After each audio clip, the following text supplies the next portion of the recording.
You know, I read something once that I haven't been able to forget. It's about your skeleton. Every 7 to 10 years, you have an entirely new skeleton. The body reabsorbs old bone tissue and deposits new. So not a single mineral, not a single fragment of the structure that holds you upright today was there a decade ago. You have literally outgrown your old self, cell by cell, without ever feeling it happen. And I think about that. And I look at my hands, and I wonder if my very bones can change without my permission. Why does the person I am inside feel so permanent? Why does the past feel so cemented, so engraved into a foundation that, according to biology, isn't even there anymore? It's a quiet war, the one you fight with yourself. It doesn't have a front line. There are no trenches, no bugles sounding the charge. It's fought in the seconds after the alarm clock screams, in that sliver of time between the impulse to reach for your phone and the decision to instead put your feet on the cold floor. It's fought in the grocery store aisle, your hand hovering between the vibrant, living green of vegetables and the comforting processed promise of a frozen dinner. It's fought at 2:37 a.m. in the blue glow of a screen, when the entire world is asleep and the only audience for your failure or your triumph is the ghost of who you said you'd become. This is the only war that truly, deeply matters, because every other battle you will ever fight, for a job, for a relationship, for a shred of respect, is just a proxy war for this one, the internal one. It's you versus you, and the greatest trick the enemy ever pulls is convincing you that he isn't there, that the voice whispering you're tired, you've earned this, just one more day, it's fine, is your own rational mind. It's not. It's a saboteur living in your skull, a master of disguise who wears your face, speaks in your voice, and knows every single one of your fears and desires because he built them. He is a master architect of excuses, a craftsman of comfortable cages. He doesn't lock you in with iron bars. He weaves them from your own memories of past failures, from the soft cotton of other people's low expectations, from the sweet, sticky syrup of immediate gratification. And the cage is so perfectly contoured to the shape of your life that for years you might not even feel it. You just feel a ceiling, a limit, a vague, persistent ache that tells you this is probably all there is. I remember the moment I first saw the bars. It wasn't a dramatic, life-shattering event. It was a Tuesday. I was standing in front of my bathroom mirror, wiping a smudge of toothpaste off the glass, and I caught my own eyes. Not a glance, not a habitual check of my hair, but a real deep look. And I saw a stranger.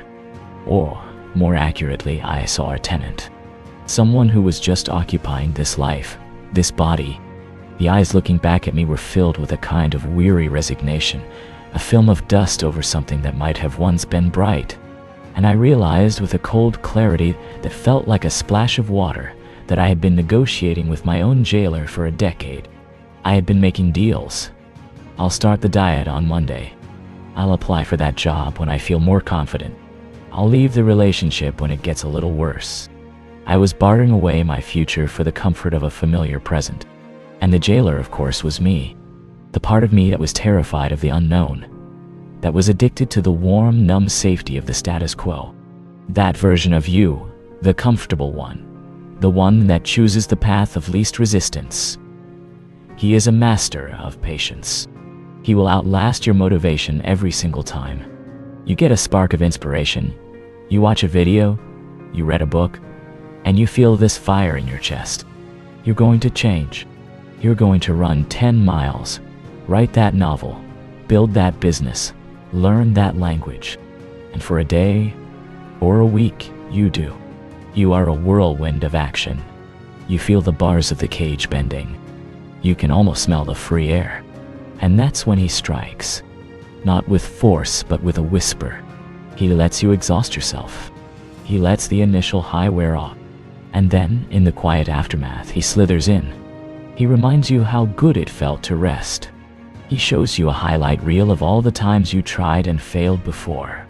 He amplifies every ache in your muscles, every moment of frustration, until the grand, beautiful vision of your future seems like a childish fantasy compared to the tangible, immediate relief of quitting.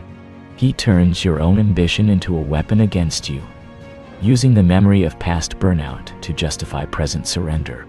This conflict is ancient. It's the same one the first human felt, staring out at the dark, cold plains from the safety of the cave.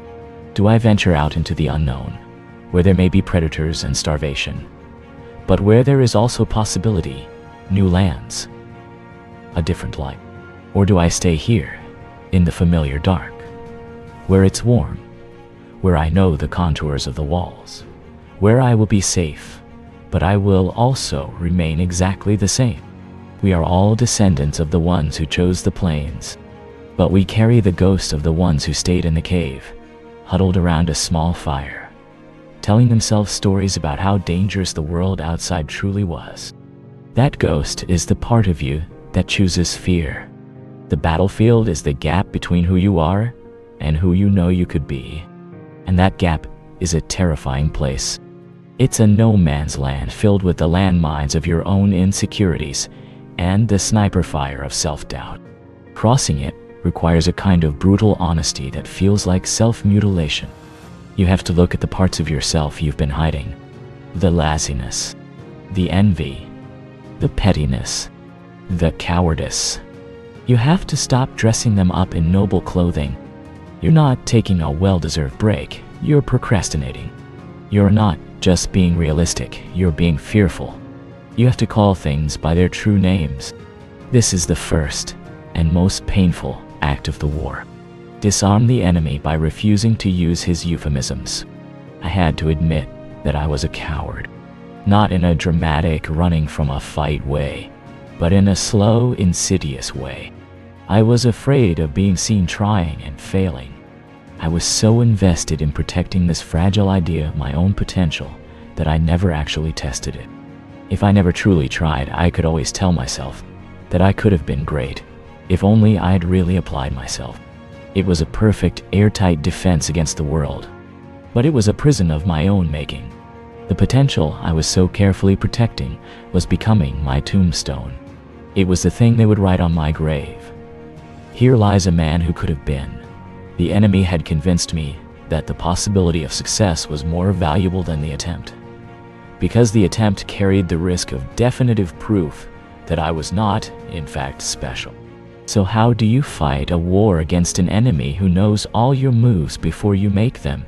An enemy who is, for all intents and purposes, you? You can't use motivation. Motivation is a firework. Bright, loud, spectacular, and gone in an instant, leaving behind only smoke and a ringing in your ears. You can't use willpower alone. Willpower is a muscle, and it gets tired. You can't just shout positive affirmations at yourself in the mirror. The enemy knows you're lying. He was there when you wrote the script. You win by changing the terrain. You win not through a single glorious charge, but through the slow, unglamorous daily work of building new infrastructure. You win with systems. You win with ritual. You win by making the right choice the default choice, so that when your willpower is depleted, when the enemy is whispering his sweetest lies, the path of least resistance is actually the path you built for your future self. If you want to write, you don't wait for inspiration. You build a ritual. You wake up an hour earlier, you put the coffee on, you sit at the same desk, and you write one sentence. Then, another. It doesn't matter if they're good. It matters that you showed up. You are, brick by brick, building a fortress around your new identity. You are no longer someone who wants to write. You are someone who writes. The action precedes the identity. You don't feel like a writer and then write. You write, and through the writing, you become one. This is the pain. This is the grind. It's the agony of dragging your weary, reluctant self to the page, to the gym, to the task, day after day after day, when everything in you is screaming to go back to bed. It's in these moments that the real war is won. Not on the days you feel unstoppable, but on the days you feel utterly defeated, and you do the thing anyway. That is a victory that echoes through your soul. Every time you choose the harder right over the easier wrong, you are not just accomplishing a task, you are casting a vote for the person you are becoming. You are literally, neurologically, carving new pathways in your brain. You are building a new skeleton for your character, and it is a death. Let's be clear about that. The birth of the new you requires the death of the old you, and that death is not peaceful.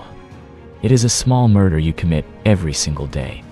You are killing the person who is comfortable with mediocrity. You are killing the person who sought constant validation. You are killing the person who believed the stories of their own limitations, and that person will fight back. He will scream and cry and throw a tantrum. He will manufacture crises. He will try to make you sick or tired or depressed. Anything to regain control. He will remind you of all the fun you're missing, all the comfort you're denying yourself. He will paint the past in rosy, nostalgic hues, making you forget the quiet desperation that lived there. I went through a period where it felt like I was in mourning. I had decided to change my life, to pursue a path that was difficult and uncertain, and I would have these sudden, overwhelming pangs of grief for my old self. I missed the mindless scrolling. I missed the junk food. I missed the ability to just check out. I was grieving a ghost, a phantom of a life that was killing me slowly. The enemy is so clever.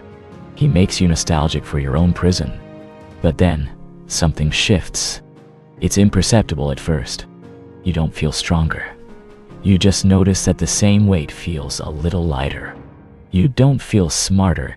You just find a solution to a problem that would have paralyzed the old you. The rituals become habits. The habits become character. The character becomes your destiny. The war doesn't end, but the battles become different. You stop fighting for survival and you start fighting for territory. You're no longer just trying to hold the line against the enemy. You're pushing him back, reclaiming parts of your mind you had ceded to him years ago. You start to find a strange, fierce joy in the discipline itself. The pain is no longer just pain. It's a signal that you're growing. The resistance is no longer a barrier. It's a compass, pointing you toward the thing you most need to do. The early morning wake-up is no longer a chore. It's a secret meeting with your future self. A quiet hour where you get to build the life you want, undisturbed by the demands of the world. The cold shower is no longer an ordeal. It's a baptism into the present moment, a shock that reminds you you are alive and capable of enduring discomfort. This is the rebirth. It's not a one-time event. It's a constant daily unfolding. It's the new skeleton finally feeling sturdy beneath you. It's looking in that same bathroom mirror, and for the first time, recognizing the person staring back. Not because they look different, though they often do, but because the light in their eyes is their own. The film of dust is gone. There's a clarity there, a quiet confidence that doesn't need to be announced. It's the confidence that comes from knowing you can rely on yourself. That when things get hard, you won't abandon you. That when the enemy inside screams the loudest, you have built a self that can hear the scream, acknowledge it, and then calmly, deliberately, choose the other path. The world will give you 1,000 reasons to stay the same. It will reward you for being predictable, for fitting in, for not causing trouble. The system is designed for the comfortable, docile version of you. The you that consumes, that complies, that dreams small and safe. The moment you decide to change, you are declaring war on that entire system. You are saying that your inner truth is more important than outer approval, and the system will push back. People will get uncomfortable. They will question you. They will try to pull you back into the old patterns because your growth holds up a mirror to their own stagnation. This is perhaps the hardest part of the war, fighting for your new self against the world that loved the old one. But you have to remember, it's not them. It's never them. It's the reflection of your own internal struggle, projected outward. When you have fully won the war inside, the battles outside lose their power. The criticisms, the rejections, the failures, they cease to be verdicts on your worth and become simply data, feedback, course corrections on the path you have chosen for yourself. You are no longer a leaf blown by the wind of other people's opinions. You are the tree, with roots sunk deep into the soil of your own values, and you can withstand any storm. So where are you in this war? Have you even admitted it's happening?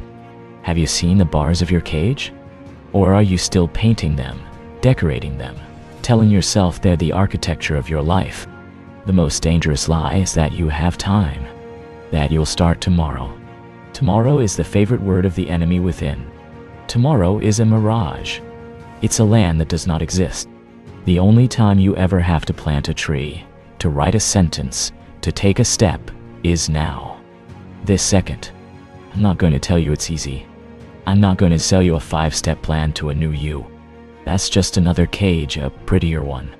I'm telling you it's a war. It's messy. And it's ugly.